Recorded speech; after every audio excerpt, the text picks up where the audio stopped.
how to cancel subscriptions on iPhone.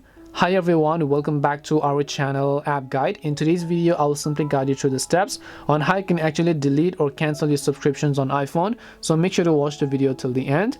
So if you want to cancel subscriptions on your iPhone, maybe you have a specific subscription, all you have to do is simply open the settings application, then tap the Apple ID profile from the top of the screen. Then here you'll find the option called subscriptions, right? So all you need to do is just tap on the subscriptions tab. If it asks you to verify your Face ID, go ahead and do that.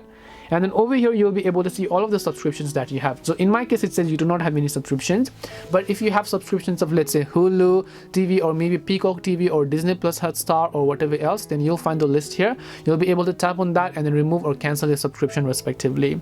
This is simply how you can cancel your subscription on iPhone. We hope the video was really helpful, and if it did help you, then make sure to leave a like and subscribe to the channel. And if you have got any questions, feel free to also leave them down. Thank you very much for watching till the end, and see you in the next video.